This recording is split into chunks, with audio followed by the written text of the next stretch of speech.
ประเทศลาวเป็นประเทศที่อุดมสมบูรณ์ทางด้านทรัพยากรธรรมชาติมีภูผาป่าดงกว้างใหญ่มีบ่อเงินบ่อคำที่มีคุณค่าอย่างหลวงหลายมีธงเพียงดินดำน้ำซุ่มเหมาะสมในการปลูกฝังเลี้ยงสัตว์ประเทศลาวประกอบด้วยหลายชนเผ่าที่ดำรงชีวิตอยู่อย่างสลับซับซ้อนแต่เหนือหอดไตมีวัฒนธรรมฮิตของประเพณีอันดีงามของแต่ละชนเผ่าซึ่งเป็นสิ่งที่ยอดยิ่งทางวัฒนธรรมในวงคณะญาติแห่งชาติลาวเป็นเวลาหลายปีแห่งการปฏิวัติและการสร้างสาพัฒนาประเทศชาติประชาชนลาวได้สร้างตั้งองค์การแนวโน้มขึ้นปัจจุบันเอิ้นว่าแนวลาวสร้างชาติองค์การจัดตั้งนี้มีความหมายสำคัญต่อระบบการเมืองแห่งสาธารณรัฐประชาธิปไตยประชาชนลาวทั้งเป็นองค์การที่มีบทบาทสำคัญในการเต้าโฮมความสามัคคีประชาชนลาวบรรดาเผ่าชั้นคนศาสนาเพศวัยนับทั้งคนเชื้อสายลาวที่ทำมาหากินอยู่ต่างประเทศแนวลาวสร้างชาติเป็นภาคส่วนหนึ่งของระบบการเมืองในระบบประชาธิปไตยประชาชนแม้นองค์การสัมพันธ์ทางการเมืองที่กว้างขวางแม้นสหพันธ์ทางด้านการจัดตั้งที่สมัครใจของบรรดาการจัดตั้งการเมืององค์การจัดตั้งสังคมบรรดาบุคคลที่เป็นตัวแทนให้แก่บรรดาชั้นคนชนเผ่าและศาสนาตลอดถึงคนเชื้อชาติลาวที่ทำมาหากินและอาศัยอยู่ต่างประเทศแนวลาวสร้างชาติได้สืบทอดและเสริมขยายมูลเชื้ออันสง่าราศีของแนวลาวอิสระและแนวลาวรักชาติในเมื่อก่อนซึ่งได้เต้าโฮมความสามัคคีประชาชนลาวบรรดาเผ่าเข้าร่วมในการต่อสู้กู้ชาติและการปฏิวัติสองหน้าที่ยุทธศาสตร์ในเวลาที่พวกจักรพรรดิแบบเก่าได้เข้ามาหุกหาและครอบครองลาวประชาชนลาวบรรดาเผ่าถูกกดขี่ขุนฮีดอย่างหนักหน่วงจึงเกิดมีขบวนการต่างๆลุกฮื้อต่อสู้อย่างองอาจกล้าหาญต้านพวกขุกหาญลาเมืองขึ้นเด่นกว่าหมู่ในขบวนการต่อสู้ภายใต้การนำพาของพ่อกระดวดยุคแบ่งสวรรณเขตขบวนการต่อสู้ภายใต้การนำพาขององค์แก้วและองค์กุมดำขบวนการลุกฮื้อขึ้นของชนเผ่ามงภายใต้การนำพาของเจ้าฟ้าปัจจัยขบวนการลุกฮื้อขึ้นของชนเผ่าลืออยู่เมืองสิงห์ขบวนการต่อสู้ของเจ้าสุวรรณภูมิอยู่เมืองอู่หงสาลีขบวนการของประชาชนซ้ำเหนือขบวนการลุกฮื้อขึ้นของประชาชนเวียงจันทน์ภายใต้การนำพาของนายคูคำในเวลานั้นทุกขบวนการต่อสู้ของประชาชนต้านจักรพรรดิลาเมืองขึ้นแบบเก่าถูกปราศัยหมดเนื่องจากว่าทุกขบวนการลุกฮื้อขึ้นดังกล่าวนั้นแม่นเกิดขึ้นเองแบบโดดเดี่ยวขาดการประสานสมทบอย่างรอบคอบในทั่วประเทศขาดแนวทางและการนำพาอย่างถูกต้องบ่มีจุดหมายคักแน่มีแต่อาศัยความเครียดแค้นต่อศัตรูผู้หุกหาญแล้วก็พากันลุกฮื้อขึ้นเป็นขบวนพ้อไผ่พ้อลาวขาดการร่วมมืออย่างกว้างขวางระหว่างชนเผ่าต่างๆที่ร่วมชะตากรรมอันเดียวกันอาวุธก็เป็นแบบพื้นเมืองและล่าหลังที่สุดขาดการจัดตั้งนำพามีแต่เอาใจใส่ต่อสู้ด้วยกำลังอาวุธเพียงด้านเดียวบ่ฮู้สมทบด้านการเมืองหรือการต่างประเทศสภาพการและเงินขายทางสากลบ่ทันอำนวยถึงว่าขบวนการต่อสู้ของประชาชนลาวต่อต้านพวกคุกคานทั้งหมดจะปราศัยก็ตามแต่มูลเสื้อต่อสู้อันองอาจกล้าแกนของบรรดาวีรบุรุษลาวได้ถูกจารึกไว้ในจิตใจของคนลาวทุกคนและถูกจารึกไว้ในหน้าประวัติศาสตร์ของชาติลาวตลอดกาลปี 1930 พรรคคอมมิวนิสต์อินโดจีนได้รับการสร้างตั้งขึ้นปี 1934 ได้สร้างตั้งคณะพรรคแคว้นลาวมูลเสื้ออันประเสริฐกล้าแกนดังกล่าวยิ่งได้รับการทนุถนอมและเสริมขยายด้วยบาท9ใหม่ภายใต้การนำพาของพรรคซึ่งได้นำภารกิจปฏิวัติของประเทศเฮาจากไสสนะนี้ไปสู่ไสสนะใหม่ที่นับมือนับตักแน่นและยิ่งใหญ่กลายเป็นขบวนการก้งขวางของทั่วปวงชนอันพ้นเด่นก็แม่นการประกาศเอกราช12 ตุลาปี 1945 วันที่21 มีนาปี 1946 พวกลาวเมืองขึ้นฝรั่งได้กลับคืนมาหุกหาญลาวเป็นครั้งที่2เริ่มแต่ปี 1946 จนถึงปี 1949 ข ขบวนการต่อสู้ของประชาชนลาวต้านพวกลาเมืองขึ้นแบบเก่าได้ขยายตัวอย่างแข็งแรง และเริ่มต้นมีพื้นฐานหนาแน่นในทั่วประเทศ ในแต่ละเขต องค์การจัดตั้งมหาชนที่มีลักษณะแนวโน้มป่วงชนและประกอบอาวุธก็ได้รับการก่อสร้างขึ้น และได้ขยายตัวพอสมควร สภาพดังกล่าวได้เรียกร้องให้มีการนำที่เอกภาพ และมีการเต้าโฮมบรรดาการจัดตั้งเข้าเป็นอันเดียว เพื่อปฏิบัติแนวทางนโยบาย และหลักการที่เป็นเอกภาพในทั่วประเทศ ผู้นำพาการปฏิวัติลาวได้เห็นแจ้งความจำเป็นภาวะวิสัยดังกล่าวนั้น จึงได้เรียกโฮมบรรดาผู้นำเขตต่อต้านต่างๆ และการเกี่ยมไขกองประชุมผู้แทนต่อต้านทั่วประเทศเป็นครั้งประวัติศาสตร์กองประชุมใหญ่แนวลาวอิสระเทื่อที่ 1ได้เปิดขึ้นในวันที่ 13 สิงหาคม 1950 ที่แขวงเตียนกวางสาธารณรัฐสังคมนิยมเวียดนาม โดยมีผู้แทนเข้าร่วมทั้งหมด 150 ท่าน ซึ่งเป็นตัวแทนที่แท้จริงให้ประชาชนทุกชนชั้นชนเผ่า เพศวัยศาสนา ตั้งแต่เขตภูดอยลงฮอดทงเพียง แต่เหนือลงฮอดใต้กองประชุมใหญ่แต่งตั้งคณะกรรมการศูนย์กลางแนวลาวอิสระจำนวน 15 ท่าน ในนั้นกองประชุมได้เลือกตั้งเสด็จเจ้าสุภานุวงศ์เป็นประธานศูนย์กลางแนวลาวอิสระกองประชุมใหญ่ดังกล่าวได้ผ่านและรับร้องเอาโครงการดำเนินงาน 12 ข้อและกฎระเบียบแนวลาวอิสระอย่างเป็นเอกภาพและสร้างตั้งรัฐบาลลาวต่อต้านโดยเสด็จเจ้าสุภานุวงศ์เป็นนายกรัฐมนตรีตลอดระยะ 9 ปีต่อต้านยืดเยื้อยาวนานแนวลาวอิสระได้ปฏิบัติบทบาทออกหน้าแทนพรรคเพื่อเต้าโฮมกำลังสัมพันธภาพระหว่างชนชั้นกรรมกรชาวกสิกรและนักเรียนรู้ปัญญาชนผู้รักชาติสัมพันธ์แบบพิเศษกับกองทัพและประชาชนเวียดนามอ้ายน้องสัมพันธ์สามชาติอินโดจีนเฮ็ดสำเร็จหน้าที่ภารกรรมประวัติศาสตร์อันสง่าองอาจคือปลดปล่อยประเทศชาติออกจากแอกลาเมืองขึ้นแบบเก่าบังคับให้พวกลาเมืองขึ้นต้องเซ็นสัญญาเซอร์แนวยอมรู้เอกราชอำนาจอธิปไตยและพื้นแผ่นดินอันครบถ้วนของลาวเฮาเห็นให้ชื่อเสียงและบทบาทของลาวได้พ้นเด่นขึ้นในเวทีการเมืองของโลกกำลังการปฏิวัติได้มี2แขวงเต้าโฮมคือพงษาลีและหัวพันกองประชุมผู้แทนทั่วประเทศของแนวลาวอิสระครั้งที่ 2ได้ไขขึ้นในวันที่ 6 มังกร 1956 อยู่บ้านเลยตาเสียงเมืองพูนเมืองสวยแขวงหัวพันผู้แทนเข้าร่วมทั้งหมด 160 ท่านในนั้นมีผู้แทนสมบูรณ์ 138 ท่านกองประชุมใหญ่ได้พิจารณาว่าแนวลาวอิสระได้เฮ็ดหล่อนหน้าที่ภารกรรมประวัติศาสตร์ของตนอย่างสง่างามเพื่อตอบสนองกับความเรียกร้องต้องการใหม่ที่มีความจำเป็นต้องเปิดกว้างแนวโน้มแห่งศาสตร์ฉะนั้นกองประชุมใหญ่จึงได้ตกลงเปลี่ยนชื่อจากแนวลาวอิสระมาเป็นแนวลาวรักชาติกองประชุมได้วางหน้าที่ต้นต่อในการเต้าโฮมความสามัคคีกำลังรักชาติเข้าในแนวโฮมเอกภาพแห่งชาติอย่างกว้างขวางบนพื้นฐานพันธภาพกรรมกรชาวนานักเขียนรู้ปัญญาชนและศาสนาโดยแม่นพรรคเป็นแกนนำกองประชุมได้แต่งตั้งคณะกรรมการศูนย์กลางแนวลาวรักชาติจำนวน 47 ท่านโดยแม่เสด็จเจ้าสุภานุวงศ์เป็นประธานคณะกรรมการศูนย์กลางแนวลาวรักชาติกองประชุมใหญ่ของแนวลาวรักชาติครั้งที่ 3ได้ไขขึ้นในวันที่ 6 เมษายน ปี 1964 อยู่ที่ทงนาไก่เมืองเวียงไซแขวงหัวพันมีผู้แทนเข้าร่วม227 ท่านกองประชุมได้วางหน้าที่ต้นต่อแม่นต้องหัดเน้นความสามัคคี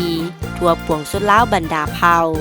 เพื่อต้านสงครามพิเศษและสงครามพิเศษเพิ่มทวีของจักรพรรดิอเมริกาให้ปาละไซ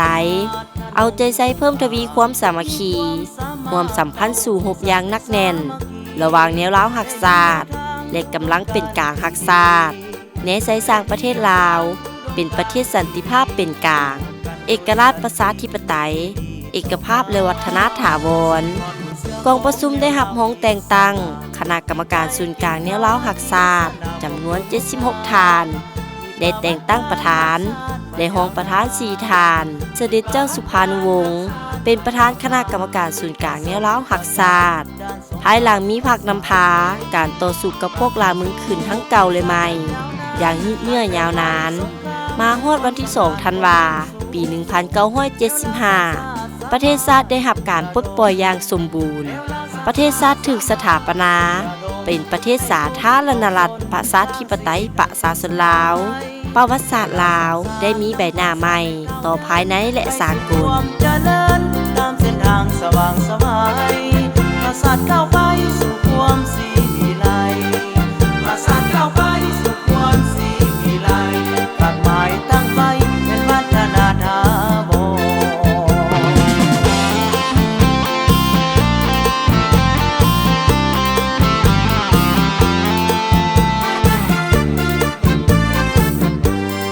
คณะกรรมการศูนย์กลางแนวลาวหักศาสตร์ได้เฮียกโฮมและจัดกองประชุมใหญ่ครั้งที่ 4 ของตนขึ้นแต่วันที่ 16 กุมภาพันธ์ 1979 อยู่นครหลวงเวียงจันทน์มีผู้แทนเข้าร่วม200 กว่าทานกองประชุมได้เป็นเอกสารเปลี่ยนชื่อแนวลาวหักศาสตร์มาเป็นแนวลาวสร้างศาสตร์ได้แต่งตั้งท่านสุภานุวงศ์กรรมการกรมการเมืองศูนย์กลางพรรคประธานประเทศแห่งสาธารณรัฐประชาธิปไตยประชาชนลาวเป็นประธานศูนย์กลางแนวลาวสร้างศาสตร์สว่างไสวปราสาทก้าวไปสู่ความสีวิไลปราสาทก้าวไปสู่ความสีวิไลตัดหมายตั้งไว้เป็นวัฒนธรรม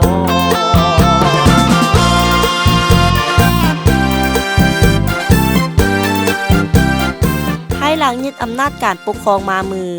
ของซาผู้ออกให้งานอย่างสมบูรณ์แล้วเวียกงานแนวโฮมยังสืบต่อมีบทบาทเพื่อเต้าโฮมกำลังแห้งสังรวมของชาติเข้าในการปฏิบัติ2หน้าที่ยุทธศาสตร์ของประเทศเฮาคือปกปักรักษาและสร้างสรรค์พัฒนาประเทศชาติกองประชุมใหญ่ผู้แทนทั่วประเทศของแนวลาวสร้างชาติครั้งที่ 5 ได้ไขขึ้นในวันที่ 9 กันยายน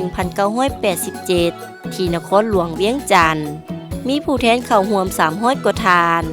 กองประชุมได้แต่งตั้งคณะกรรมการจำนวน94ทานในนั้นมีประธาน1ทานรองประธาน2ทานท่านภูมิวงศ์วิจิตรกรรมการกรมการเมืองศูนย์กลางพรรคได้รับแต่งตั้งเป็นประธานคณะกรรมการศูนย์กลางแนวลาวสร้างชาติกองประชุมใหญ่แนวลาวสร้างชาติเทื่อที่ 6 ได้ไขขึ้นในวันที่ 17 มังกร 1996 ที่สภาแห่งชาตินครหลวงเวียงจันทน์มีผู้แทนเข้าร่วมทั้งหมด261ทาน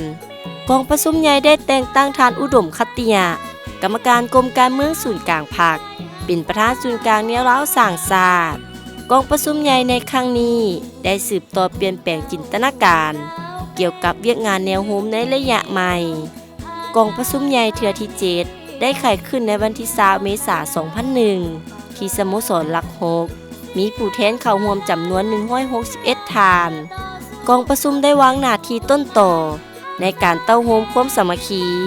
ทั่วปวงชนทั้งชาติเน้นใส่ปลุกระดมกำลังแห้งสังรวมของชาติเข้าร่วมในการปกปักรักษาและสร้างสรรค์พัฒนาประเทศชาติสืบต่อภารกิจเปลี่ยนแปลงใหม่ของพรรคและจัดตั้งปฏิบัติมติกองประชุมใหญ่ครั้งที่ 7 ของพรรคกองประชุมได้แต่งตั้งกรรมการศูนย์กลางแนวลาวสร้างชาติจำนวน116ทานและแต่งตั้งทานศรีสวัสดิ์แก้วบุญพันธ์กรรมการกรมการเมืองศูนย์กลางพรรคเป็นประธานศูนย์กลางแนวลาวสร้างชาติกองประชุมใหญ่ครั้งนี้ได้วางโครงการดำเนินงาน10ข้อ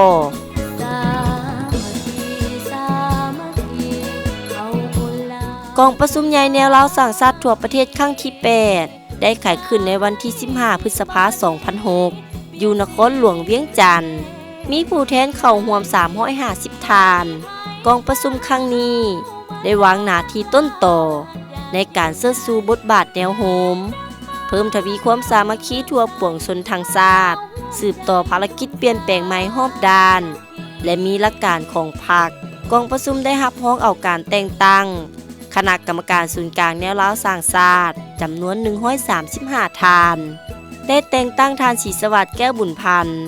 กรรมการกรมการเมืองศูนย์กลางพรรคเป็นประธานศูนย์กลางแนวลาวสร้างชาติตื่มอีกสมัยหนึ่งจากมูลเสื้อวีรกรรมประวัติศาสตร์ของแนวลาวสร้างชาติในกองประชุมใหญ่ผู้แทนแนวลาวสร้างชาติทั่วประเทศครั้งนี้ท่านจุมมลีไสยสอน เลขาธิการใหญ่พรรคประชาชนปฏิวัติลาวประธานประเทศแห่งสาธารณรัฐประชาธิปไตยประชาชนลาวได้มอบเหรียญคำแห่งชาติให้องค์การแนวร้าวสร้างชาติซึ่งเป็นเหรียญไซส์สูงสุดของชาติลาว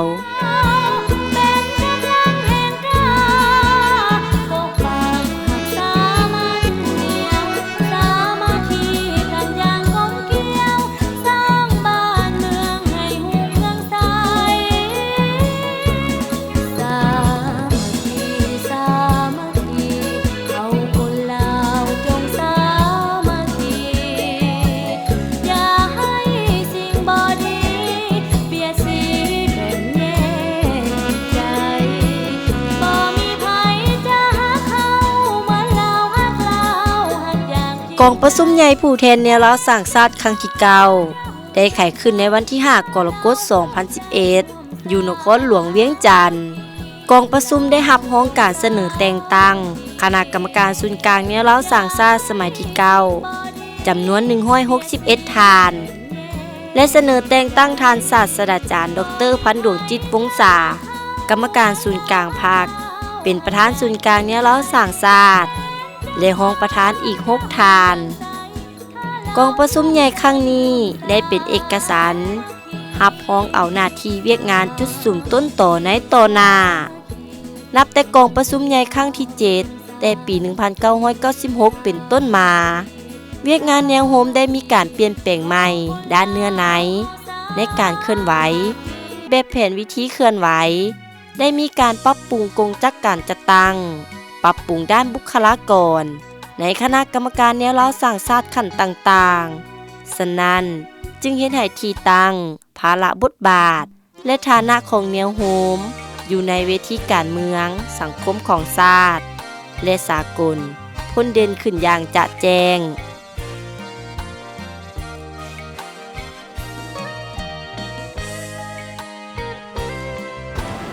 วันที่ 13 เดือน 8 ปี 1950 องค์การแนวร้าวสร้างชาติได้รับการสร้างตั้งมาถึงปัจจุบันนี้องค์การของพวกข้าพเจ้ามีอายุครบ65 ปี คือพวกท่านได้หูนำกันเลยว่าองค์การแนวร้าวสร้างชาติแม่นองค์การหนึ่งที่สัมพันธ์ทางด้านการเมืองในทั่วสังคมแมนพื้นฐานทางด้านการเมืองของอำนาจรัฐประชาธิปไตยประชาชนลาวองค์การแนวร้าวสร้างชาติได้มีที่ตั้งพลบทบาทในการศึกษาอบรมประชาชนบรรดาเผ่ายกสูงสติหักษาสติเป็นเจ้าและก็เป็นเจ้าในการพัฒนายกสูงสติศาสตร์ให้สูงองค์การแนวร้าวสร้างชาติมีพลังบทบาทเต้าโฮมประชาชนเหล่าบรรดาเผ่าในทั่วประเทศเป็นจิตหนึ่งใจเดียวเพื่อยุติใต้การนำพาของพรรคดำเนินการต่อสู่ภูมิศาสตร์ในอดีตและก็ดำเนินการปฏิบัติ2หน้าที่ยุทธศาสตร์ในระยะระบบใหม่40 ปีมานี้เมื่อหวนคืนมูลเสื้ออันสง่าราศีขององค์การแนวร้าวสร้างชาติ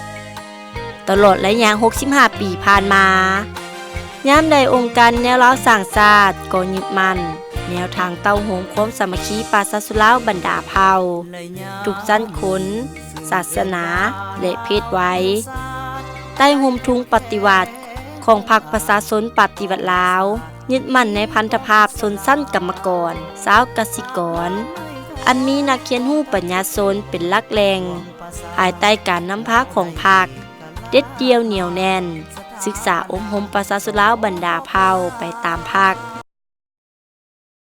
เฉพาะแนวร้าวหักษาแม่นว่าได้เติบใหญ่เข้มแข็งขึ้นมาถึงปัจจุบันนี้แปลว่าได้ครบรอบ65 ปีใน65 ปีนี้แนวร้าวสร้างชาติได้ปฏิบัติแนวทางของพรรคแนวทางปลดปล่อยชาติในเมื่อก่อนมาในนี้แนวทางเปลี่ยนแปลงใหม่ของพรรคแนวร้าวหักษาผ่านการปฏิบัตินั้นก็เห็นว่า มีความเติบใหญ่เข้มแข็งขึ้นไปเป็นเก่าๆจากนั้นมาแนวราหักศาสตร์กาบอแมนได้ยุดอยู่ในการปลดปล่อยศาสตร์เท่านั้นแนวราหักศาสตร์แนวราสร้างศาสตร์ก็ได้ปฏิบัติแนวทางเปลี่ยนแปลงใหม่ของพรรคโดยอย่างหอบด้านและมีหลักการของพรรคดำเนินการปลุกระดมประชาชนสามัคคีเสริมขยายบุญเสื่อในเวลาต่อสู่ปลดปล่อยศาสตร์มาปฏิบัติหน้าที่ในเวลาที่ปกปักรักษาและพัฒนาประเทศชาติแนวเราสร้างชาติมีมูลเชื่อในการต่อสู้ด้านการเมืองไปเคียงคู่กับการต่อสู้ด้วยกำลังอาวุธการเคลื่อนไหวของแนวโฮมได้กลายเป็นอำนาจรัฐส่วนหนึ่งและการต่อสู้ทั้ง3ด้านคือด้านการเมืองด้านการทหารและด้านการต่างประเทศตลอดระยะ65 ปีที่ผ่านมานี้แม่น65 ปีของเส้นทางปฏิวัติที่ละเอียดละเอียวธุรกันดารเสียเลือดเนื้อเสียสละองค์อาจอย่างใหญ่หลวงที่สุดแต่สิ่งที่น่าภูมิใจที่สุดนั้นก็คือแนวเราฮักอิสระแนวเราฮักศาสตร์แนวเราสังศาสตร์สามารถสืบทอดและเสริมขยายเพิ่มคุณสร้างมุ่นเสือวีรชนมุ่นเสือพิละอาหารมุ่นเสือดูมันขยันเพียรประดิษฐ์สร้างของประชาชนลาวบรรดาเผ่าเป็นต้นเหมือนมุ่นเสือต่อสู้อย่างองค์อาจกล้าแกนบ่ยอมจำนนมุ่นเสือสามัคคีป้องดองของบรรดาเผ่าศาสนาของพวกเฮาของศาสตร์เฮาสร้างศาสตร์ลาวให้เป็นศาสตร์เอกภาพเป็นอันหนึ่งอันเดียวอันนี้เป็นผลงานอันยิ่งใหญ่ที่สุดของแนวลาวฮักศาสตร์แนวลาวอิสระแนวลาวฮักศาสตร์และแนวลาวสังศาสตร์แนวเราสร้างชาติมีมูลเชื่อร่วมสัมพันธ์ทางด้านการเมืองและทางด้านการทหารกับกำลังเป็นกลางที่ก้าวหน้าและสั้นคนผู้ทรงคุณวุฒิลาวเฮามีบทบาทพร้อมสร้างศาสตร์สีวิไลสา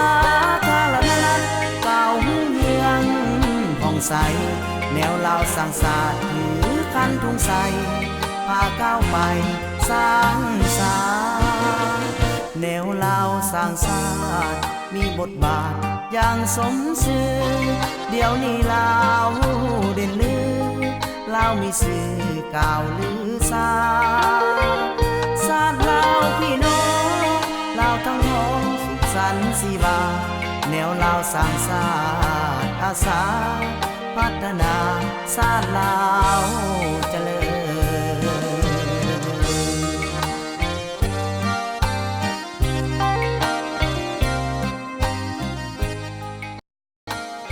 มูลเชื่ออันสง่าราศีขององค์การแนวเราสร้างชาติแม้นมีความสำคัญและจำเป็นก่อนอื่นต้องเพิ่มทวีก้อนกำลังมหาสามัคคีทั่วปวงชนให้แน่นแฟ้น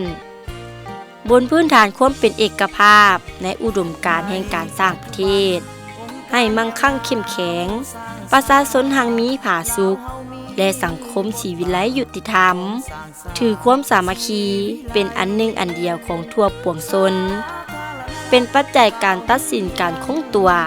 และการขยายตัวของชาติเต้าโฮมกำลังแห้งของประชาชนทุกชนเผ่าทุกชั้นคนทุกเพศไว้และศาสนาเข้าร่วมในทุกขบวนการเวียกงานแห่งการพัฒนาประเทศชาติอย่างขยันห้าวหันและมีผลสำเร็จอย่างจบงามบนพื้นฐานความหักชาติจิตใจเอกราชเป็นเจ้าตนเองและสร้างความเข้มแข็งด้วยตนเองดุมันและประหยัดเพิ่มทวีบทบาทและเสื้อซื้อความอาจสามารถของการจัดตั้งแนวโฮมในการเต้าโฮมความสามัคคีและเสริมขยายสิทธิเป็นเจ้าของประชาชนบรรดาเผ่าบรรดาสั้นคน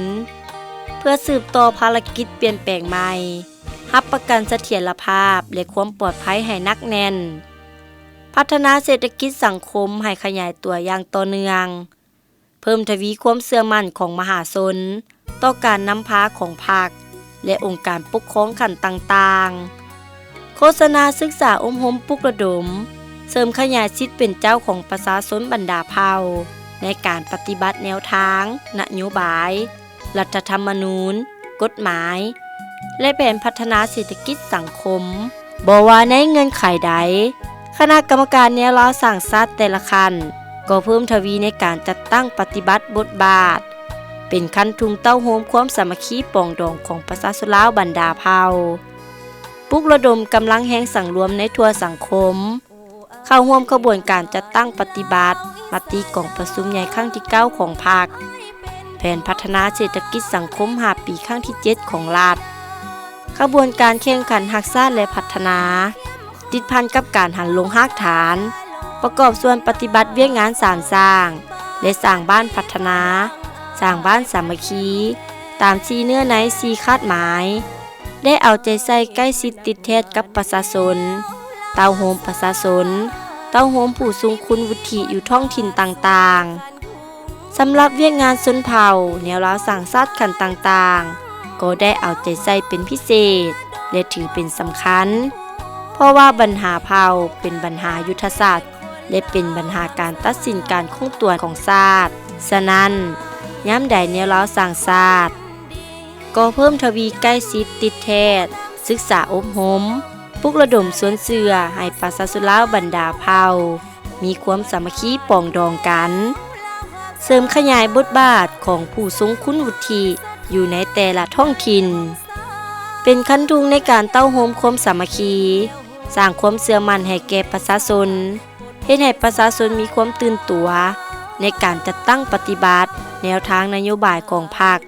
ระเบียบกฎหมายของรัฐเป็นก้าวมาด้วยความเป็นห่วงเป็นใยของพรรคของแนวราวสร้างชาติขันต่างๆต่อกับปัญหาชนเผ่าศูนย์กลางแนวราวสร้างชาติจึงสร้างทุกเงื่อนไขให้แนวราวสร้างชาติแขวงเมืองจัดกองประชุมสัมมนาเกี่ยวกับเวียกงานชนเผ่าในทั่วประเทศซึ่งได้เลือกเอาตัวแทนจากบรรดาชนเผ่าต่างๆเข้าร่วมกองประชุมดังกล่าวแนะแซเห็นให้ผู้ทรงคุณวุฒิที่ต่างหน้าจากบรรดาเผ่าต่างๆเสื่อมซึมกำแน่นบรรดาแนวทางนโยบายของพรรคต่อกับชนเผ่าอยู่ในระยะผ่านมานับตั้งแต่ปี 1981 มาถึงในปัจจุบันส่วนเวียกงานศาสนาก็เป็นเวียกงานหนึ่งที่มีความสำคัญเช่นเดียวกันเพราะเวียกงานศาสนาเป็นเวียกละเอียดอ่อนและศาสนาล้วนแต่มีเป้าหมายอันสูงสุดของตนในนั้นหลักธรรมคำสั่งสอนและความเชื่อของแต่ละศาสนามีหลายอย่างคือกันและแตกต่างกันแต่ถึงอย่างใดก็ตามหลักคำสอนของทุกศาสนาล้วนแล้วแต่มีเป้าหมายสอนคนให้เป็นคนดีเป็นพลเมืองดีของชาติและสังคมสอนให้มนุษย์มีความสามัคคีปองดองกันหักแพงช่วยเหลือซึ่งกันและกันมีความเสมอภาพสันติภาพและยุติธรรมฉะนั้นเพื่อให้บรรดาศาสนาต่างๆเคลื่อนไหวถูกต้องตามแนวทางนโยบายของพรรครัฐศูนย์กลางแนวราวสร้างชาติก็คือแนวราวสร้างชาติบรรดาแขวงเมืองและแนวราวสร้างชาติบ้านยิ่งถือเป็นปัจจัยสำคัญซึ่งได้นำเอาแนวทางนโยบายของพรรครัฐโฆษณาเผยแพร่ต่อกับบรรดาศาสนาต่างๆในสาธารณรัฐประชาธิปไตยประชาชนลาวเวียกงานสั้นคนองค์การจัดตั้งสังคมก็เป็นเวียกหนึ่งที่มีความสำคัญและมีความจำเป็นต้องได้ใกล้ชิดติดแทศฉะนั้นศูนย์กลางแนวราวสร้างชาติก็คือแนวราวสร้างชาติขันต่างๆได้เป็นเจ้าการในการศึกษาอบรมปลุกระดมบรรดาสั้นคนบรรดาองค์การจัดตั้งสังคมรักษาความสามัคคีปองดองกันในทั่วสังคมเพื่อเป็นกำลังแห่งสังรวมเข้าในการปกปักรักษาและสร้างสรรค์พัฒนาประเทศชาติได้ติดตามกวดกาสุขยูสั้นคนองค์การจัดตั้งสังคมปฏิบัติแนวทางนโยบายของพรรคระเบียบกฎหมายของรัฐในแต่ละระยะ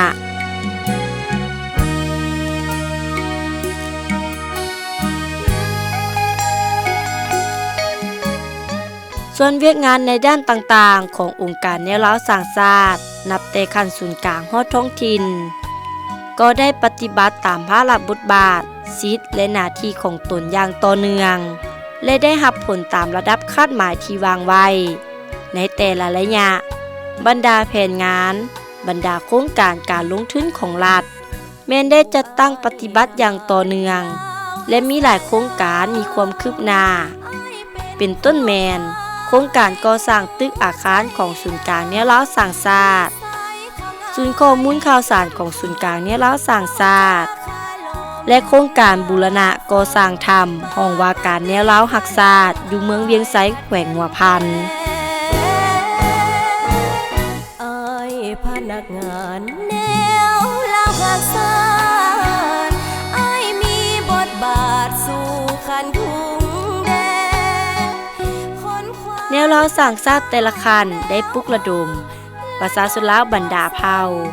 เข้าร่วมการจัดตั้งปฏิบัติแผนงานบุริมัสยิดของรัฐบาลคือ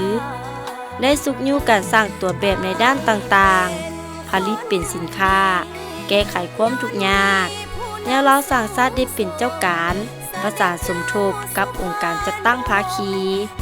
สร้างเอกสารคู่มือสำหรับการสร้างกองทุนพัฒนาขันบ้านสร้างคูฝึกอยู่ขันศูนย์กลางแขวงและขันเมืองจำนวนหนึ่งเพื่อปลุกระดมสร้างตัวแบบกองทุนพัฒนาขันบ้านซึ่งเป็นขบวนการหนึ่งของการเต้าโฮมความสามัคคีในประชาชนลาวบรรดาเผ่าภายในบ้านเมืองแขวงกองทุนนี้ได้ประกอบทุนเพื่อผลิตเป็นสินค้าได้ช่วยเหลือสมาชิกแก้ไขทางด้านสวัสดิการสังคมได้ดีพอสมควรปกปักรักษาสร้างศาสตร์ลาวเต้าโฮมชนเผ่าในแนวโฮมแห่งศาสตร์แนวร้าวสร้างชาติได้พัวพันร่วมมือกับบรรดาองค์การจัดตั้งแนวโฮมของประเทศเพื่อนมิตรยุทธศาสตร์และองค์การจัดตั้งสากลจำนวนหนึ่งเพื่อสืบต่อมูลเสื่อการพัวพันสากลเปิดกว้างการพัวพันหัวมือกับต่างประเทศภาคพื้นและสากลประกอบส่วนเพิ่มทวีสายพัวพันมิตรภาพระหว่างประชาชาติในการหัวมือและการพัฒนารวมทั้งการสนับสนุนขบวนการต่อสู้เพื่อสันติภาพและความก้าวหน้าทางสังคมอยู่ในโลกแนวโฮมแนวคนลาวหักศาสตร์แนวคนเสลียวสลาดหักเสื้อแพงศาสตร์หักเผ่าพงตลอดเวลา65ปีแห่งการสร้างตั้งและการเคลื่อนไหวของแนวร้าวสร้างชาติประเทศเฮาได้สร้างมูลเสื่อต่อสู้อันสง่าองอาจและวีรกรรมประวัติศาสตร์ไว้ซึ่งเป็นมรดกอันล้ำค่าที่จะได้สืบต่อสืบขยายอย่างตั้งหน้าทั่วระบบการเมืองต้องกำแน่นคันทุงเต้าโฮมความสามัคคีปองดองทั่วปวงชนเข้าในการสร้างสรรค์พัฒนาและปกปักรักษาประเทศชาติไว้ให้มั่นคง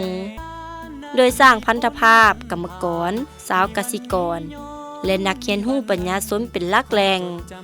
สืบต่อกำแน่นแผนนโยบายสามัคคีปองดองของพรรคเพื่อเสื้อสู่คันทุงเต้าโฮมความสามัคคีบรรดาสั้นคนชนเผ่าศาสนาและเพศไว้นับทั้งชาวลาวที่ตั้งถิ่นฐานอยู่ต่างประเทศประกอบส่วนสร้างเสถียรภาพทางด้านการเมืองสร้างความสงบและความเป็นระเบียบเรียบร้อยทางสังคมความสามัคคีปองดองชาติและความเสมอภาพเป็นมูลเสื่ออันสักการะบูชาของประชาชนบรรดาเผ่าได้กลายเป็นกำลังแห่งมหาสามัคคีของการปฏิวัติในระยะผ่านมาเป็นปัจจัยตัดสินการยืนยงคงตัวและการเติบใหญ่ขยายตัวของชาติลาวเฮาการเพิ่มทวีความสามัคคีและความเสมอภาพของประชาชนลาวบรรดาเผ่ายังแม่นปัญหายุทธศาสตร์ของการปฏิวัติเฮาในปัจจุบันและซุ้มปีต่อไป